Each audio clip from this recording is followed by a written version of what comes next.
తులసీదాస్ గారు రామాయణం రాసుకుంటున్నారు. హనుమ వచ్చి ఏం రాశావన్నారు. అశోకవనంలో పువ్వులన్నీ తెల్లగా పుష్పించున్నాయన్నారు. నీ మొహం ఎర్రగా ఉన్నాయన్నారు హనుమ. అంటే కాదు స్వామి, నేను మానసికంగా దర్శనం చేశాను, అశోకవనంలో చెట్లకి తెల్లటి పువ్వులు ఉన్నాయన్నారు తులసీదాస్ గారు. కాదు, పువ్వులన్నీ ఎరుపు అన్నారు హనుమ. అంటే నేనా సుందరకాండలో వెళ్లి చూసొచ్చిన వాడివి నువ్వా, నేను చెప్పినట్టు రాయి పువ్వులు ఎరుపని మార్చన్నారు.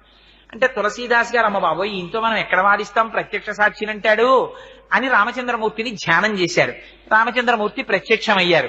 హనుమ ఏమిటి నీ ఎల్లరన్నారు. స్వామి, అశోకవనంలో పువ్వులు తెల్లగా ఉన్నాయని రామాయణం రాస్తున్నాడు తులసీదాసు, నేను చూసినప్పుడు ఎర్రగా ఉన్నాయి పువ్వులన్నీ అన్నారు. అంటే స్వామి అన్నారు, అల్లా అనకు, ఆ ఋతువులో అప్పుడు పూసిన పువ్వులు తెలిపే, నీకెందుకు ఎర్రగా కనపడ్డాయో తెలుసా, ఆ చెట్టు మీద కూర్చుని కిందకి చూసావు మీ అమ్మని, క్షితిక్షమా పుష్కర సన్నిభాక్షి యరక్షిత రఘవ లక్ష్మణాభ్యాం సరాక్షసీభి వికృతే క్షణాభి సంరక్షిత